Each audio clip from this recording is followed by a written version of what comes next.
Bom, conhecer outros países, outras culturas é o sonho de muita gente. Se a viagem não pesar no bolso, então aí fica melhor ainda, né?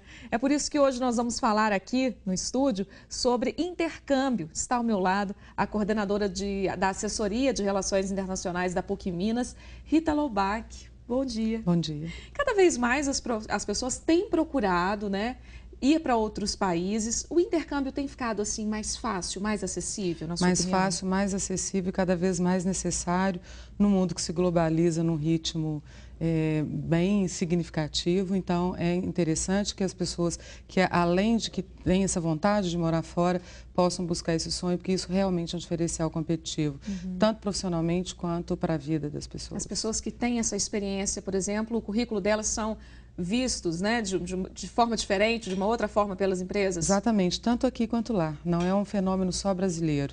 Na Europa, na América do Norte, em geral, também se valoriza nas empresas a experiência desses profissionais em outros países. Como eu disse, né, quanto menos pesar no bolso, melhor.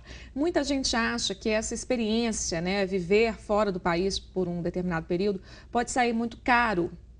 Como é que fica isso? Qual é essa relação hoje? Já foi bem mais caro. Há um número grande de agências fomentadoras dessa mobilidade acadêmica internacional ou mesmo profissional. Existem bolsas, os países dão bolsas para as pessoas.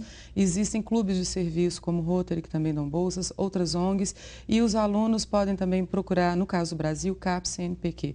Não só alunos, existem possibilidades de intercâmbio também para adolescentes. Nesse caso, as bolsas são mais escassas, mas não é tão proibitivo quanto já foi algum dia. As famílias que têm condição, por exemplo, de ter um filho numa escola privada, se elas se planejam com alguma antecedência, elas conseguem dar essa vivência para os filhos. Até porque você tem várias modalidades. Você tem curta duração, você tem intercâmbio para aprendizagem do idioma, para questões de conhecimento de cultura de outros países. Então, você tem desde 1 mês, 3 meses, 6 meses. No caso de universidades, aquelas universidades que têm, como a nossa, por exemplo, Assessoria de Relações Internacionais, nós temos hoje cerca de 85 parcerias com outras universidades no mundo. Ou seja, com essa troca, o aluno fica isento de pagar lá, por exemplo, os custos, que são realmente altos na Europa e nos Estados Unidos. Você fazer faculdade é caro, mas por força dos acordos de cooperação, a gente recebe os alunos deles e eles recebem os nossos. Então, é bem mais razoável do que já foi. Quer dizer, para quem nunca teve contato, parece até muita informação, né? É difícil. Por onde eu começo? Quais são os passos, né? Você pode dar esse caminho para a gente agora? Para os adolescentes, existem várias agências, né, privadas que vivem disso, de promover o intercâmbio. É nesse caso que eu disse que você tem que fazer um certo preparo financeiro. No caso das universidades, o aluno procura os international offices dessas universidades para saber quais são as oportunidades. E para os profissionais, você tem os sites das agências de fomento no Brasil e você tem uma boa fonte de pesquisa nas embaixadas desses países, porque todos esses países promovem essas mobilidades, então tem bolsa para quem... Lógico, se você vai ganhar uma bolsa, você tem que oferecer contrapartida.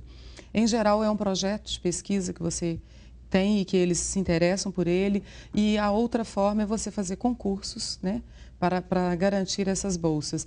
Mas os sites desses locais têm muitas informações e seguramente você pode só colocar, às vezes, nos sites de busca, bolsas de intercâmbio no exterior, você tem um leque imenso. Aí é procurar ali mesmo selecionar aquilo que tem mais a ver com a sua história de vida, com seus interesses. Conversar, né? com quem já foi, você decidir se você tem um pouco mais de interesse por esse ou aquele idioma, esse ou aquele país, porque o idioma é fundamental. Você não consegue uma bolsa se você não domina o idioma.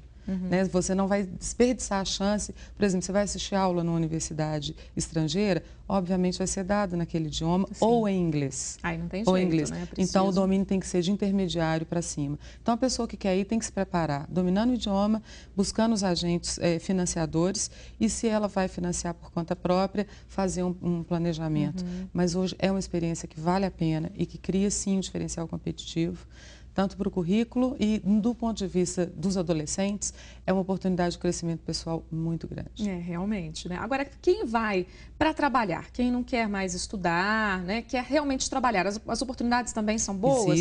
Existem recrutamentos todo ano, várias várias dessas empresas que eu citei, privadas, elas mandam para a estação de esqui, para parques temáticos no exterior, enfim, é o famoso work and travel, em que essa pessoa trabalha, recebe uma remuneração que fica razoável para ela e tem essa experiência. É ajuda de custo até, né? É uma ajuda de custo. Uma questão que costuma preocupar muitos pais, pessoas que vão viajar, segurança.